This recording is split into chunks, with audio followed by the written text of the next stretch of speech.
Many of the sponsors of this bill come from the fringes of the Democratic Party, as you would expect, but not all of them do. Consider Congressman Andy Levin. Levin represents the suburbs north of Detroit. Levin's district leans blue, but it's still essentially bipartisan. Voters there went for Hillary Clinton, for example, by just 8 points. So there's no chance a majority of Andy Levin's voters want to send plane tickets to armed robbers in Guatemala so they can move next door. And in fact, nobody wants that, no matter what they claim on Twitter. Yet Levin is trying to do that right now. And that's what's scary about this bill. It's happening in the dark. No one's talking about it. Those who are dismiss it as unlikely. It'll never happen. And that's a mistake. Things change fast in modern America. On issue after issue, from ending the Second Amendment to banning biological gender to the open and aggressive racism of identity politics, yesterday's extremism has become today's Democratic Party platform. That's how it works now. So the Guatemalan armed robber thing. I don't know how many more times I need to say this in one video, but hundreds of thousands of people were convicted of a crime without evidence, without witnesses, without a fair trial, and in the case of expedited removal, without even a judge. Even if some of the accused flown back to America are criminals, the evidence available will dictate their case's outcome. Criminals will stay criminals, those wrongly convicted get to go home to their families, and America remains protected by rule of law. Carlson's point that no one wants to bring criminals to America intentionally sidesteps this question of due process and how those convicted were denied access to it. It's easier, I guess, for the right to believe that Democrats love criminals instead of, acknowledging the malpractice ICE and the DHS have shown regarding these immigration cases. See, Carlson is all about emotional arguments. He lists off all these things he considers injustices, from identity politics to arguments against the Second Amendment, and now immigration, all part of this twisted up narrative of a U.S. under attack by the evil Democrats. It seems brinkmanship is alive and well in America. Everything pushed to the extreme to make a situation seem worse than it actually is. Unfortunately for Carlson, he's wrong. It's more likely for a Guatemalan migrant to be robbed at gunpoint by a U.S. citizen, not the other way around. He doesn't need to know the statistics, though. He just needs to speak with conviction. He needs to act like he's telling the truth. This is why I consider Tucker Carlson to be a charlatan. He's no better than a snake oil salesman, attempting to lie his way into the hearts of millions, no matter how objectively wrong he is. But anyways. 4 years ago, when Bernie Sanders mounted his first campaign for president, Vox.com pressed him on why he didn't back open borders for the world. Sanders responded this way, quote, "No, that's a Koch brothers proposal, which says essentially there is no United States. It would make everybody in America poorer," end quote. Of course, Sanders was entirely right, and for that crime, he was savaged by Vox and all the other angry children in wokedom. Resisting the abolition of the United States was, in their view, needless to say, proof that Sanders was a hardened bigot, a racist. 4 years later, Sanders has become obedient. His new platform contains all the usual open borders rhetoric, ending all deportations, abolishing ICE, giving a blanket amnesty to all illegal aliens in the country. Blanket amnesty in this case means every convicted migrant would be pardoned for their crimes. Any crime committed, no problem, you're pardoned, go have a fun life in America. If you actually read Bernie Sanders' immigration plan for 2020, though, none of what Carlson says lines up. Blanket amnesty, for example. Nowhere on the proposal does it say anything about amnesty of any kind. Illegal immigration will be reduced from a criminal to a civil offense, but it will remain illegal all the same. So no, Sanders is not pursuing blanket amnesty for convicted migrants, and he's not pursuing an open border policy, and his proposal doesn't abolish ICE either. Instead, the agency will have to give up some of its powers to the Treasury, State, and Justice Departments, which already oversee ICE's operations anyway.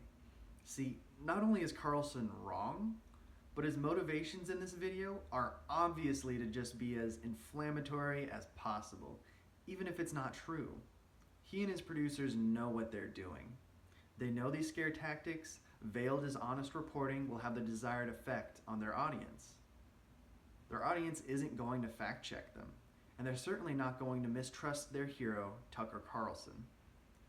It's just depressing to think of how many people trust him, and he betrays them every day. Now, a New Hampshire voter recently asked Sanders why his views had changed so radically. The man who once called lax immigration enforcement a Koch brothers conspiracy just 4 years ago suddenly sounded very much like a Koch brother himself. We have 11 million undocumented here. Many of those workers, by the way, are being exploited right now. You know, Trump wants to throw everybody out of the country. If he threw people out of the country, the price of food in this country would skyrocket. Who do you think is picking the crops and planting all over this country? Who's picking the crops? Actually, machines are picking most of the crops in this country now and planting them too. Bernie's almost 80 years old, and apparently nobody told him that. So, crops. Let's learn about them, shall we? According to the 2015-2016 report released by the Department of Labor, the NAWS survey, 49% of American farm workers do not have work authorization. No temporary visa, no work permit, no residency or citizenship status. In other words, undocumented. 49%. That's no chump change, regardless of the labor market you're talking about. So when Carlson says machines plant and pick most of the crops, once again it seems like he's just sidestepping the real problem with a dumb excuse that, I'll admit, sounds smart when you say it in a snarky tone of voice. Ooh, we have machines. We don't need migrants anyway. You're gonna sit there and tell me we don't need half of our farm workers? Half. Just, once you start reading about this stuff, it just gets depressing. It upsets me that Carlson and people like him are allowed to lie on the news and still pass it off as informing the public. But either way, it is still shocking to hear that explanation from a self-described socialist. So yes, workers are being exploited, but think about what avocados would cost if citizens had to pick them. It's nauseating. Okay, this point I just had to stop on, because it really drives home what Carlson's intentions were when he made this piece. It's not enough for him to describe socialist Democrats as the bane of American society. They also need to be self-serving liars, or at least hypocrites. So let's ask ourselves, how could a socialist, someone concerned with workers' rights at the expense of the employer, in the same breath choose to speak out against undocumented workers being deported because our food costs would go up? Well, you can correct me if I'm wrong here, but Sanders' 2020 immigration plan shows a clear intent to protect the rights and quality of living of undocumented workers. So yes, Sanders wants to continue the employment of undocumented workers, but with better housing, better resources, and greater legal protections. These changes will undoubtedly result in a rise in food prices, but to a much smaller extent than replacing all our undocumented farm workers, which again make up half of the industry. Whether or not Sanders likes the idea of having cheaper foods because of undocumented labor, I can't say. I don't know the guy. What I can say about him is he's at least trying to improve their quality of life by providing at least some of the basic rights given to citizens, like the right to a fair trial. This would be a far better policy for undocumented workers than the one being pursued today under the Trump administration, which allows for arrest and deportation without due process, allows for legal residents and citizens of our country to be stranded in unfamiliar land without their savings, without family, without housing, or even a job. I'll let you decide for yourself which of these two options protects undocumented workers, but also their families, their employers, and the agricultural industry as a whole. Sanders' plan may not be perfect, but it's a start in the right direction. Now, Sanders isn't stupid. He has to know his party's turn on immigration hurts workers and the country, but he desperately wants to be president of the United States. So he goes along with it. You're seeing quite a bit of this, by the way.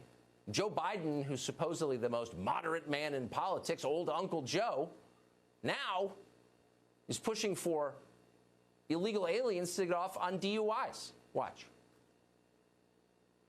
You only arrest for the purpose of dealing with a felony that's committed, and I don't count drunk driving as a felony. The confused ravings of a fading old man? No, hardly. They all think that way now. If Democrats win the 2020 election, some version of the New Way Forward Act will likely become law. Once again, keep this in mind, things move fast in this country, so be ready. Okay, Biden talking about deportation. To me, and I could be wrong here, this statement about DUIs is pretty short-sighted, if only because Biden doesn't go into exactly how felony DUIs work. Usually, a felony DUI is given if someone is hurt or killed, or if the accused already has multiple DUIs on their record. Keep in mind, if you kill someone under the influence, that's at least going to count as manslaughter, which is itself a felony. What I think Biden meant is a felony DUI alone wouldn't warrant deportation, which to me at least seems pretty reasonable. If you killed someone, committed a sex crime, got caught with a felony quantity of drugs, all of these should lead to risk of deportation. A string of DUIs, though, with no victims, shouldn't require as severe a punishment as someone who committed rape. But that's just my opinion on the matter. Well, guys and gals, that's it for today. Just wanted to say that government policy isn't cut and dry. There's no one correct answer, and I appreciate any and all discussion about this topic so long as it remains constructive. Feel free to leave a comment, let me know what you think, subscribe if you like, take care, and have a wonderful day.